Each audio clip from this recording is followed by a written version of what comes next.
नमस्कार। आज हम लोग भारत में हून के इन्वेशन को देखते हैं। तो हून इन्वेशन में जो हून आक्रमणकारी थे उनका क्रम कुछ इस प्रकार है, लेकिन इस पर बहुत सारे विद्वानों का मतांतर है, लेकिन बहुत सारे विद्वान एक मत भी हैं।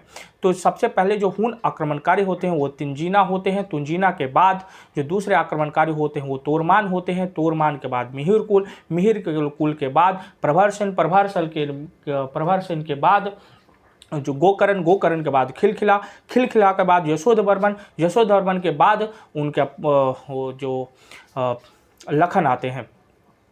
इसके बाद अगर हम लोग देखेंगे तो हून कौन थे, तो हून वाइट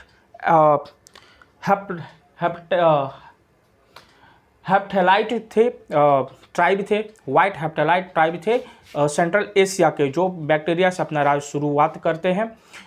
इसके बाद अगर हम लोग हून और गुप्तों में जो कॉन्फ्लिक्ट है उसको देखेंगे तो हून कुमार गुप्त के समय भारत में एंट्री करने की कोशिश करते हैं, लेकिन असफल रहते हैं और ये असफलता स्कंद गुप्त के शासनकाल तक चलती रहती है। किंतु स्कंद गुप्त के शासन के बाद ये भारत में प्रवेश करने में सफल हो जाते हैं और स्कंद गुप्त के बाद के प्रवर्ती राजा के पतन का प्रमुख कारण भी ये हून आक्रमणकारी ही बनते हैं।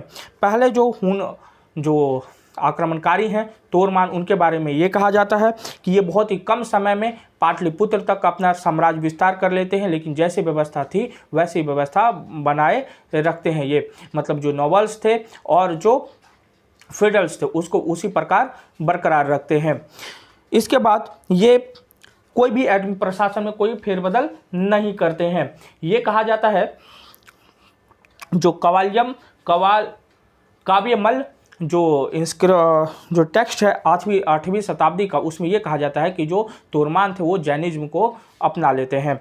दूसरे मिहिर कुल की बात करें तो मिहिर कुल 515 सेंचुरी में शासन पे बैठा था। ये इनका जो पूरा शासन रहता है वो बहुत ही हिंसक और क्रूरतापूर्वक रहता है। यह बुद्धिज्म को और बुद्ध के नियम को पूरी तरह उखाड़ फेंकने की कोशिश में लगे रहते हैं। जो जानजांग है ये कहते हैं कि जो इनके जो राजधानी है मिहिर कुल का वो सकला था।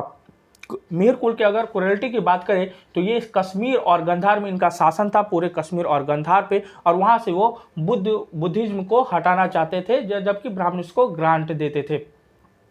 इसके बाद इनका जो कॉन्फ्लिक्ट था, युद्ध था, यशोधवर्मन के साथ होता है और यशोधवर्मन के साथ युद्ध में मिहिर कुल का जो लड़ाइयाँ होती है उसमें मिहिर कुल हारते हैं और 532